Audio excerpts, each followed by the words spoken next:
largest protests in decades have forced the country's embattled Prime Minister into a series of emergency meetings. Anger over public services, corruption and the cost of next year's Football World Cup brought more than 1 million people onto the streets. The BBC's Alistair Leakhead is in Rio de Janeiro and sent this report. Police acted firmly and decisively to break up the biggest demonstration since this crisis over bus fares escalated into violence a week ago. They are the worst protests in 30 years, since the end of the dictatorship. And still there's been no word from the President, who's been holding emergency meetings today. More than 1 million people took to the streets across the country. Here in Rio, attempts to march on the City Hall were met with volleys of tear gas and rubber bullets. Well, the protesters have set fires down the end of the road, and the police are again moving forward. They've been steadily inching their way down, firing tear gas in front of them, firing rubber bullets and other explosives to try and keep the protesters at bay. Today, there was a lot of cleaning up to do. There'll be no World Cup, this graffiti reads, but FIFA says there are no plans to cancel this week's Confederation Cup, let alone next year's main event. Nathan Pedrosa was injured last night as he tried to escape police tear gas in what he said was a peaceful protest. He wants change. The Brazilian people have been waiting for an opportunity for their voices to be heard for such a long time. The protest has united Brazilians across the social spectrum. What started with anger at increased bus fares has become about so much more. We are trying to show them that we run this country and they had to, work for us.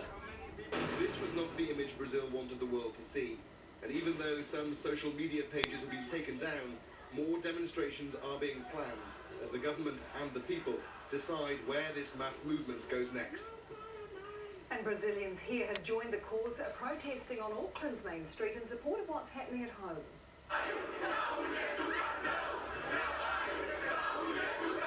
More than 500 people marched down Queen Street, echoing demands for an end to corruption and more social spending.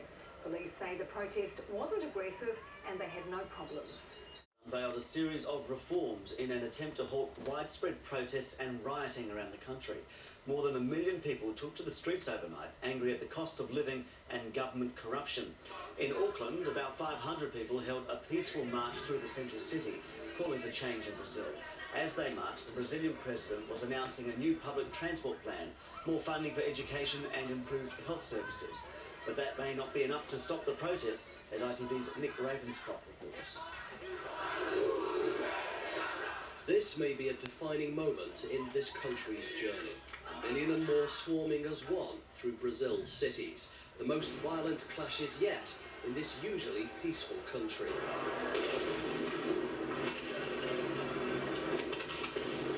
Rio de Janeiro is normally known as the Marvelous City. Last night, the city of mayhem would have been more apt. Running battles with police, tear gas, rubber bullets deployed to stop the masses reaching City Hall. Well, maybe it was always going to end like this. 2 hours in, the tear gas is drifting across this part of Rio, fires have been lit, and this is a standoff now between the protesters and the police. Ironically, the increase in transport fares that began all of this has now been reversed, but the issues are far more deep-rooted, the grievances far more widespread, corruption in the government, soaring crime levels and declining standards in health and education. So, my people, wake up! Brazilian people, wake up!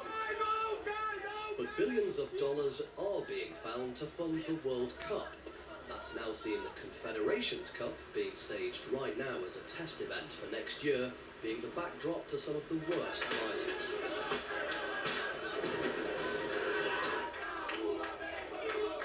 The majority so far have been peaceful, but with a general strike now possible next week, that may change.